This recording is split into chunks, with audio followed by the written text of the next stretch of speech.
Hey guys, it's Gerard. I'm going to try to break down a lot of the Scott stuff because there's a lot of it that's out there, and I'm going to go off of the reports that are out there right now, what's being reported.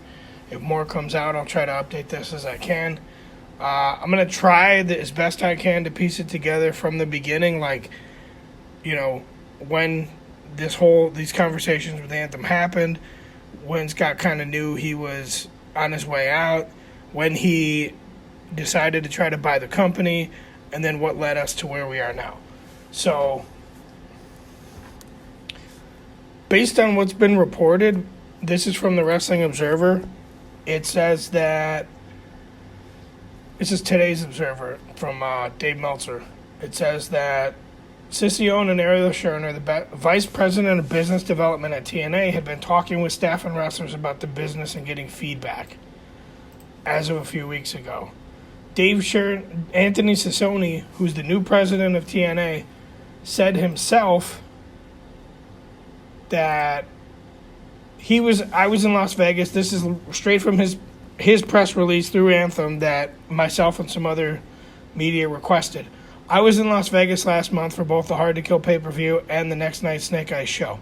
Those were not just the two best pro wrestling shows I have attended. They were record-setting for TNA wrestling on multiple fronts. That growth, expansion, and popularity that thousands witnessed live and in person in Vegas and live on pay-per-view around the world will continue in 2024. We have many groundbreaking announcements coming up over the next few months. Our momentum is continuing. So what he's saying is, to go along with what Dave Meltzer was saying, is that these conversations with other talent, they were talking to the other talent to see how certain things work and how they run, because this is a corporate guy. This isn't a wrestling guy. So he's trying to talk to the talent and see how everything goes.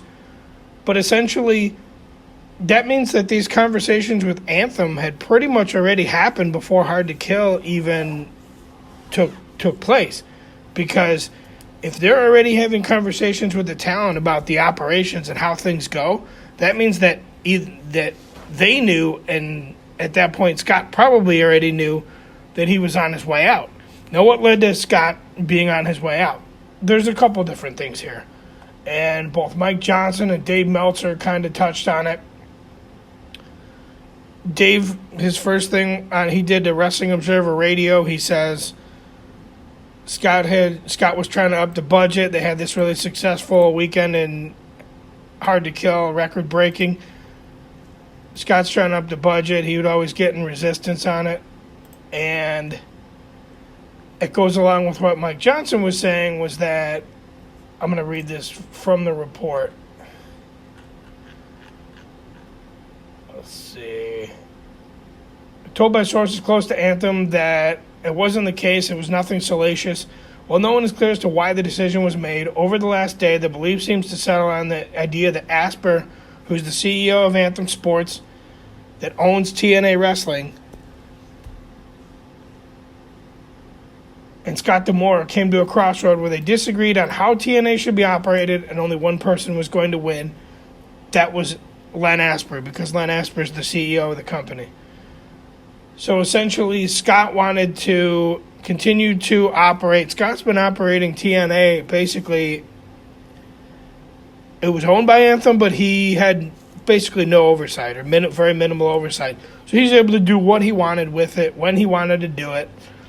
Dave Meltzer is saying that Scott went as far multiple times to threaten to quit if he didn't get budget increases along the way, which Dave Meltzer also reported early on that they got TNA basically just for some cheap programming for the Access TV network, right? So you can tell with some of the free agents that we have now, and Anthem has been investing. Scott's gotten budget increases over the years.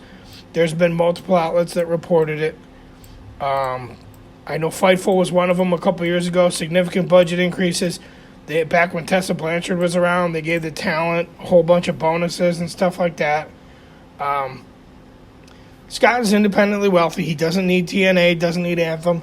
So it seems like he just one too many times he decided, hey, I'm gonna quit if I don't get what I want. This was before. Now keep in mind the timing of this. Based on the information that we have, these conversations where he went to Anthem to try to get a budget increase, this is before the Hard to Kill numbers all came in. Hard to Kill just on pay-per-view buys alone, not counting the gate, the live attendance, not counting merch, not counting anything else. Just that alone. Dave Meltzer is saying, as of today, 13,300 television buys, with streaming about 31,000. Now, to put this in perspective, that means, let's say on the low end, domestically here in the U.S., that's $40 streaming. That's $40 whether you buy it on the app, whether you buy it on Fight, whatever. It's half of that if you buy it in most places internationally. So on the low end, these guys made $600,000 when all was said and done. I would say probably close to $900,000 to $1 million net when this was all said and done, just from the buys. Like I said, not counting merch, not counting live gate, not counting Snake Eyes the next day that had a record gate for a TV taping. You're talking probably $2 million just in that weekend that this company made. But before they made all that, Scott went to Anthem and he said, I need a budget increase. After they just spent money with rebranding, after they just invested in this brand new TNA Plus app, after Scott knew that they had brought on, Nick Nemeth and they were working on Mustafa Ali, they brought on the former Dana Brooke, who's Ash by Elegance. They brought in AJ Francis, who he's probably cheaper than some of those guys, but he's most likely more expensive than the rest of your roster. Before you even had the success of Hard to Kill, he was asking again for more money. And with him threatening to quit numerous times in the past, it seems like Len Aspert had enough. Because how many times do you get to go to your boss and say, hey, if I don't get what I want, I'm going to quit? And it sounds like what happened is Len Aspert actually called his bluff this time and said, well, if you want to quit, all right, well, there's the door. I'll find somebody else to take your spot. And that's what kind of set off this whole chain reaction where, all right, well, if Scott's out, we're going to put TNA under the Anthem umbrella, and now we're just going to try to integrate it with everything else that we've got going on. You've had Frankie Kazarian and Eric Young doing stuff. Eric Young does stuff for hockey with Game Plus. You've seen Frankie Kazarian's been on some of the rock and roll shows on Access TV. They want more of that. They're talking about adding them into Gravitas Ventures, their movie distribution company, and trying to tie in some of the superstars from TNA into that.